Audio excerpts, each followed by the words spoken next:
Hello students, welcome to the lecture. आज के lecture में आप सभी का स्वागत है। आज हम अपने वन वर्ड सब्स्टिट्यूशन के प्रीवियस ईयर का लास्ट पार्ट पढ़ेंगे, यानी पार्ट 3। इससे पहले दो पार्ट्स में हमने डिस्कस किया किस तरीके से प्रीवियस ईयर्स हमारे पूछे जा रहे हैं एग्जाम के अंदर, और वैसे ही क्वेश्चंस कुछ पूछे आगे भी जा सकते हैं। ऐसा क्यों? क्योंकि आपने देखा होगा कि खुद प्रीवियस ईयर्स में भी रिपीटेशन होते हैं, यानी जो हमारा एसएससी जो एग्जाम लेता है एमटीएस का, उसमें कुछ क्वेश्चंस प्रीवियस के डालते हैं। और जो एसएससी के बाकी के एग्जाम्स हो गए, सीपीओ का हो गया, सीजीएल का हो गया, तो देखिए एमटीएस और उसके बाद जो दूसरे एग्जाम्स होते हैं सीएचएसएल, सीपीओ, और उसके बाद इनका होता है सीजीएल और पोस्ट 9 का जो एग्जाम होता है, सो इनमें भी जो वन वर्ड सब्स्टिट्यूशन आते हैं वो भी एमटीएस के अंदर पूछ ले जाते हैं। तो इसीलिए जब भी आप वोकैब करें तो वोकैब सिर्फ एमटीएस एग्जाम के साथ और भी जो दूसरे एग्जाम्स अगर एसएससी पूछ रही है तो उनकी भी वोकैबुलरी आपको पढ़नी है। वोकैब का मैंने आपको सही तरीके बताए थे। क्या तरीके होते हैं? एक तो होता है लर्निंग, जितना भी आप वोकैब पढ़ रहे हैं उनको अच्छे से लर्न करें, फिर उसके बाद उसको प्रैक्टिस करें और अपनी डे टू डे कम्युनिकेशन में और अपने यूज में इसको इंक्रीज करें। उसके बाद होता है हमारा रीडिंग। रीडिंग से क्या फायदा होता है? जब आप डिफरेंट स्टाइल ऑफ रीडिंग पढ़ते हैं, आप आर्टिकल पढ़ते हैं, बुक्स के नॉवेल्स पढ़ते हैं या बुक रीडिंग करते हैं, तो उससे बहुत सारे वर्ड्स जो आपको नहीं पता होते हैं वो आपकी डिक्शनरी या आपके शब्दकोश में ऐड होते रहते हैं। तो बहुत जरूरी होता है हमें रीडिंग और लर्निंग पे ध्यान देना। अब इसी में आगे चल के अब लर्निंग के लिए हमने जो यहाँ पर पार्ट किया है, हमने लर्निंग पे फोकस किया है। लर्निंग पे क्यों फोकस किया है? क्योंकि यहाँ पर वोकैब में मैंने आपको ज़्यादा से ज़्यादा वर्ड्स प्रोवाइड करें। अगर इस पर्टिकुलर हम इसकी बात करें, इस पार्ट की या इस भाग की बात करें, तो वन वर्ड में जितने ज़्यादा प्रीवियस ईयर में पूछे जा सकते हैं, जो ज़्यादातर रिपीट हुए हैं, वो मैंने आपको प्रोवाइड करे। उससे क्या होता है कि अगर आपको ये वर्ड याद है तो आप एग्जाम में बहुत अच्छा स्कोर कर पाएंगे। क्योंकि मैंने बताया जो वोकैब होती है वो 45 टू 55% किसी भी एग्जाम का कैरी करती है वेटेज। तो इतना अगर आप वोकैब से अच्छा स्कोर कर लेंगे, देखिए बाकी के जो पार्ट होता है उसमें स्कोर करना इजी होता है, ग्रामर हो गया, कॉम्प्रिहेंशन, रीडिंग पार्ट हो गए, लेकिन वोकैब में थोड़ा सा प्रॉब्लम इसलिए आता है क्योंकि इस पे स्टूडेंट ज्यादा ध्यान नहीं देते हैं, वोकैब पे इसकी प्रैक्टिस नहीं करते हैं।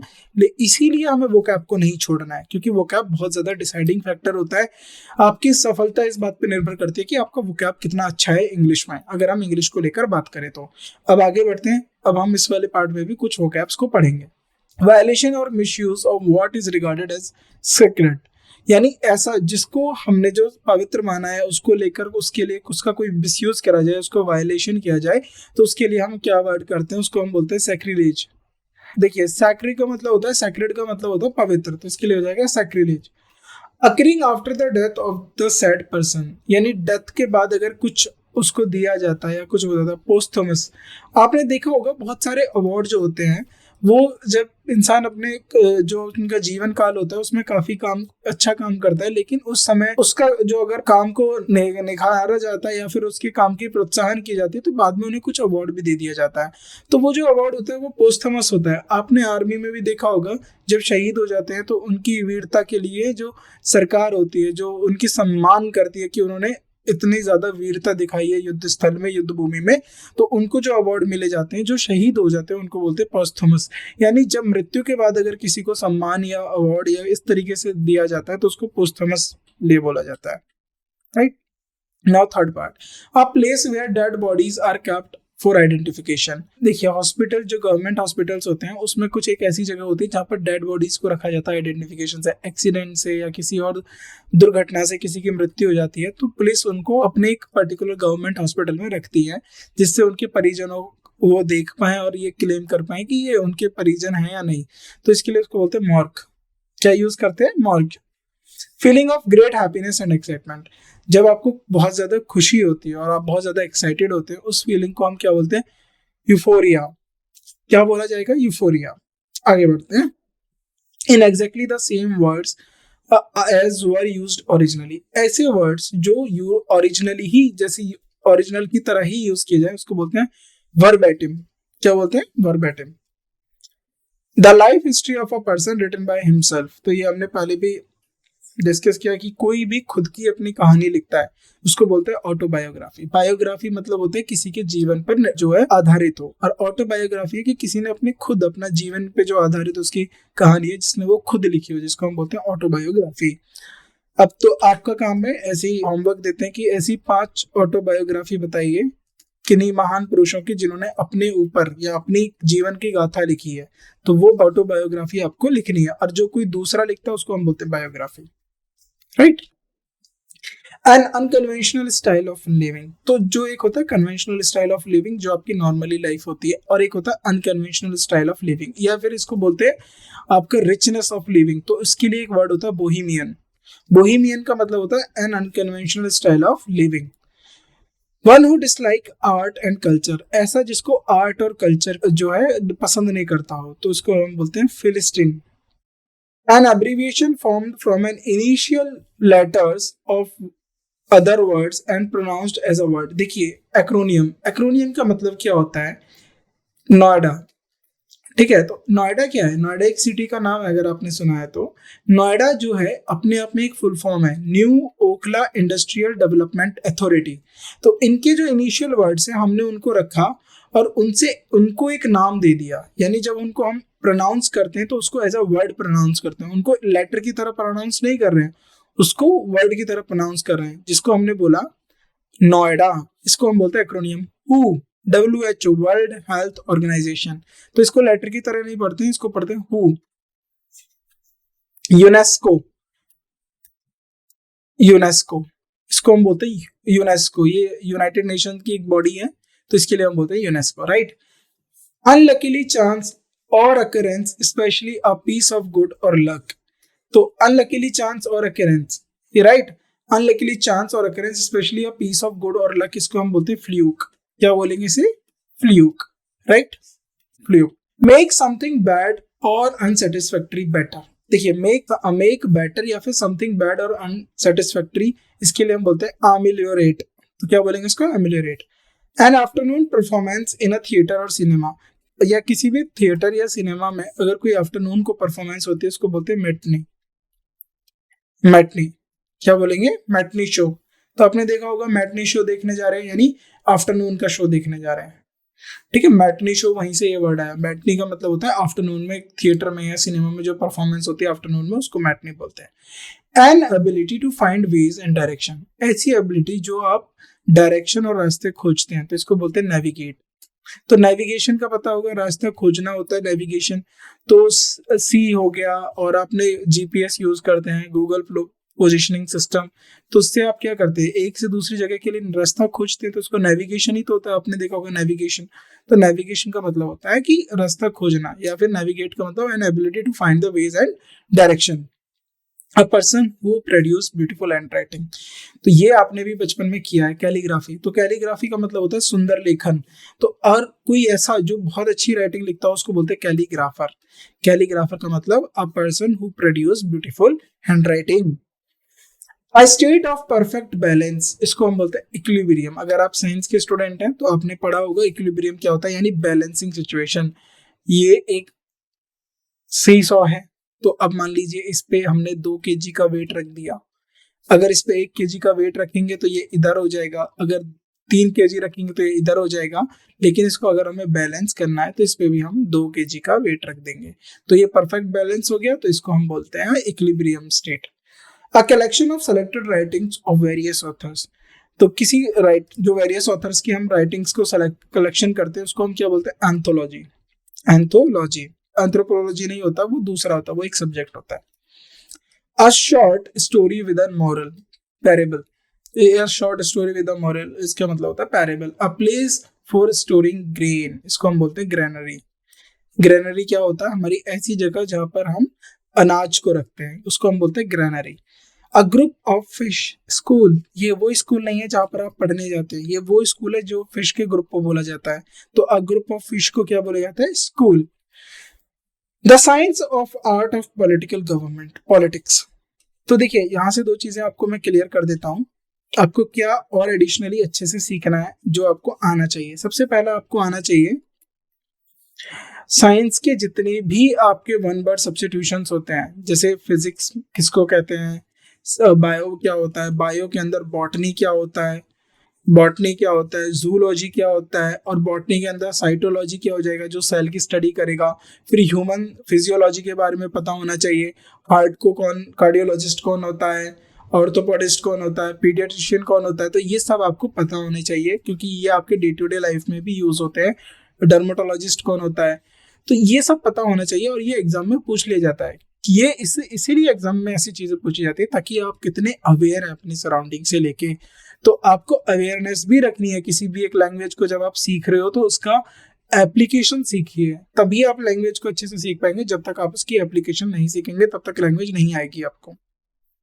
अ book of paper written by hand, yes, इसको बोलते हैं मैन्यूस्क्रिप्ट। मैन्यूस्क्रिप्ट का मतलब होता है कि कोई भी बुक या पेपर जब आप अपने हाथ से लिखते हैं तो इसको बोलते हैं मैन्यूस्क्रिप्ट। प्रिंटेड नहीं हुआ, इसको बोलते हैं मैन्यूस्क्रिप्ट।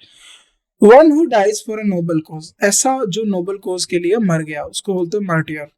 मार्टियर का मतलब होता है one who dies for noble cause. A place where government records are kept, ऐसी जगह जहां पर गवर्नमेंट रिकॉर्ड्स रखे जाते हैं इसको बोलते हैं आर्काइव।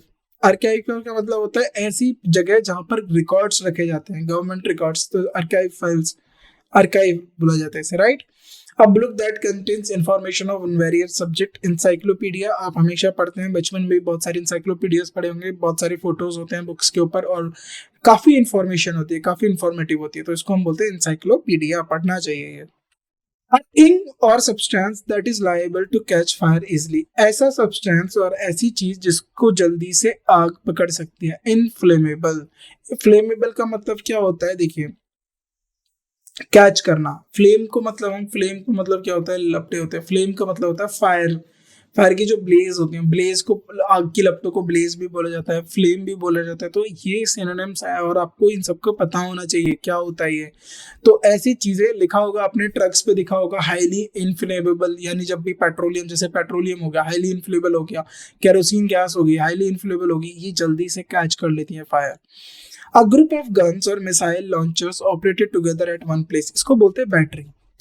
बैटरी का मतलब क्या होता है, एक ग्रुप ऑफ गन्स होती हैं या फिर मिसाइल्स होती हैं। तो जब भी देखा होगा, अपने न्यूज में भी देखा होगा, पिनाका सिस्टम, रॉकेट लॉन्चर होता है, राइट। आर्टिलरीज होती है, तो आर्टिलरी क्या होती है, आर्टिलरी तोपों को बोला जाता है। तो उनके ग्रुप को आर्मी के अंदर बैटरीज बोला जाता है, बैटरीज ऑफ आर्टिलरी, यानी 3-4 आर्टिलरीज के कॉम्बिनेशन को हम बैटरी बोलते हैं, right. One who hates mankind, ऐसा जिसको मैनकाइंड से ही नफरत हो, यानी मैन से ही, मैनकाइंड का मतलब है ह्यूमन रेस से नफरत हो, तो इसको बोलते हैं misanthrope, right. Someone who attacks cherished ideas और ट्रेडिशनल इंस्टीट्यूशंस।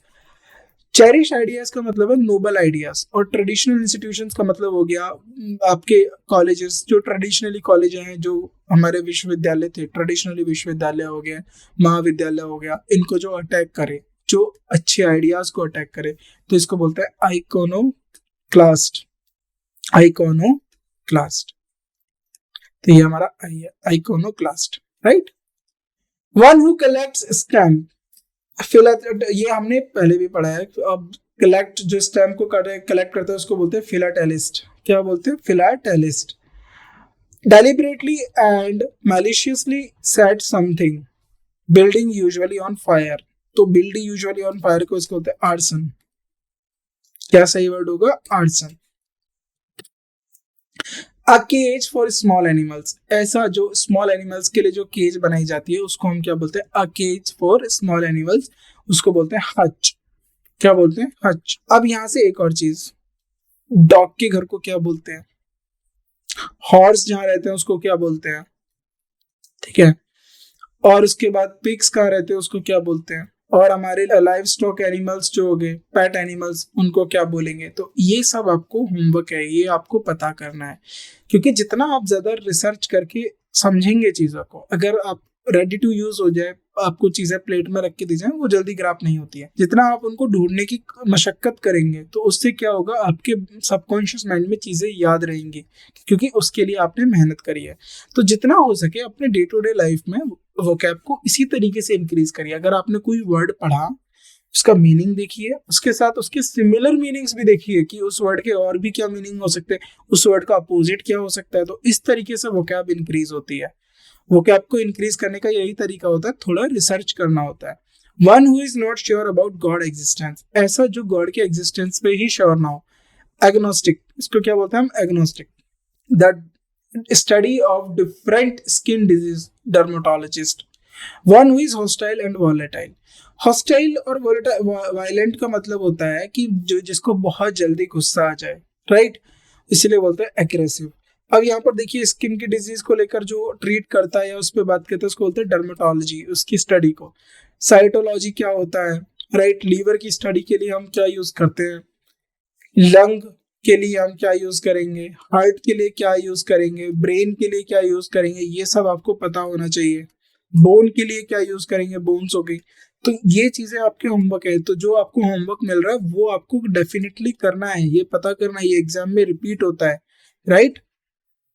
क्योंकि ये जब आपको चीजें ज्यादा अच्छे से आएंगी, क्लियर होंगी, तो आप वोकैब में इजीली स्कोर कर पाएंगे। नॉट फिट फॉर ईट, ऐसा जो खाने के लिए फिट ना हो, इनएडिबल।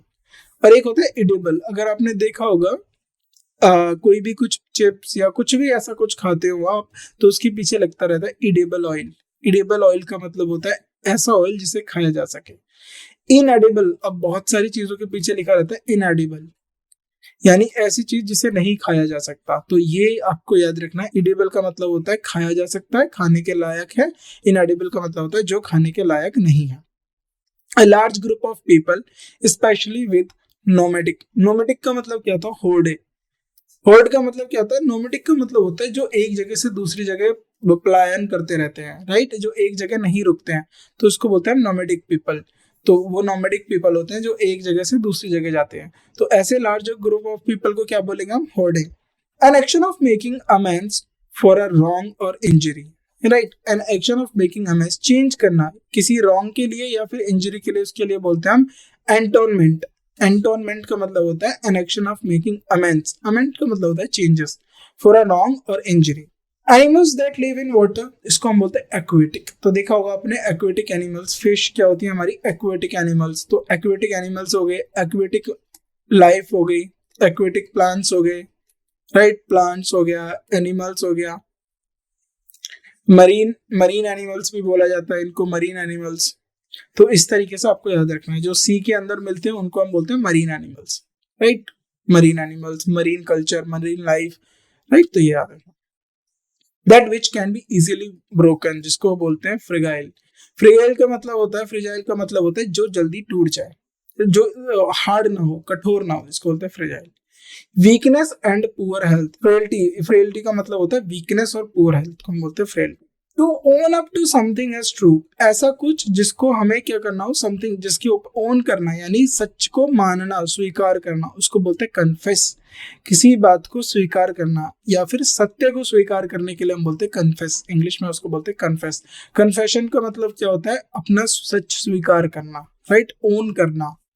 A person incapable of making mistakes, ऐसा जो गलतियां ना करे, उसके लिए हम बोलते हैं इनफेलिएबल।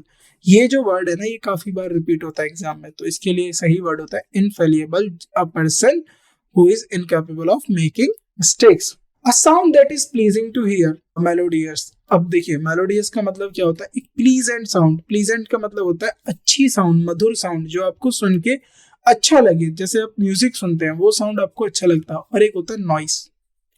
नॉइस होती है हमारी अनवांटेड साउंड, जो आप नहीं चाहते, ऐसी आवाजें, उसको हम बोलते हैं noise, right. A person who makes map, ऐसा जो मैप बनाता हो।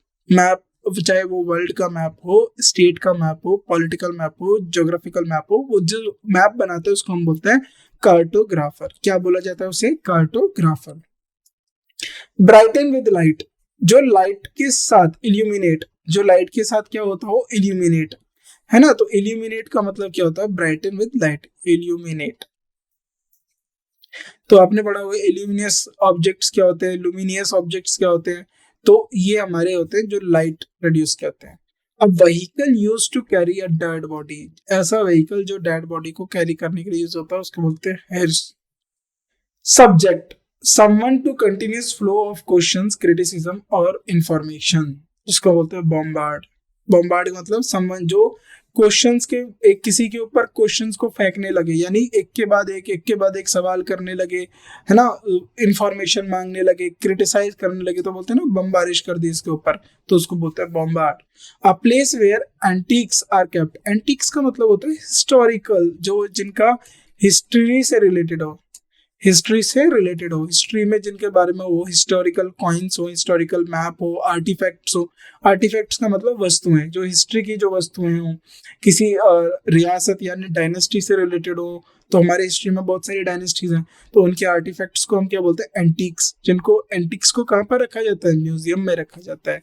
तो म्यूजियम में आप क्या करेंगे, म्यूजियम में आपको एंटीक्स मिलेंगे। तो इसके लिए सही आंसर होगा हमारा म्यूजियम। ये याद करने, आपको भूलना नहीं है। अ person who is not an expert in a field of art और म्यूजिक, ऐसा जो अपने आर्ट और जो म्यूजिक है उसमें एक्सपर्ट ना हो, जिसको बोलते हैं एमच्योर। द एमच्योर का मतलब ये भी होता है अ पर्सन जो अपने लिए, अ person who does things for pleasure not for money. जो प्लेजर के लिए काम करता हो, जिसको संतुष्टि मिले किसी को काम करने के लिए, ना कि पैसा, उसके लिए हम यूज करते हैं अमेच्योर। ना कि प्रोफेशनली काम करें बल्कि प्लेजर के लिए करें। Dwarf varieties of trees and shrubs grown in pots. तो सबसे पहले डार्फ ही समझ लीजिए, डार्फ क्या होता है। डार्फ देखिए, एक ट्री है बड़ा, ये हमारा बड़ा वाला ट्री हो गया। तो एक होता है छोटे ट्रीज, ये हो गए छोटे ट्रीज। तो जो छोटे ट्रीज होते हैं जिनकी हाइट छोटी होती है उसको हम बोलते हैं डार्फ। डार्फ मतलब होता है बौना, छोटा, राइट। तो जो छोटे वेराइटीज ऑफ ट्रीज होते हैं, शर्ब्स होते हैं, जिनको पॉट्स के अंदर उगाया जाता है, उसको बोलते हैं बॉन्साई। बॉन्साई प्लांट्स आपने देखा होगा, बॉन्साई प्लांट्स छोटे प्लांट्स होते हैं। इन बॉन्साई प्लांट्स में यहाँ तक कि फ्रूट्स भी आते हैं, तो इनको बोलते हैं बॉन्साई।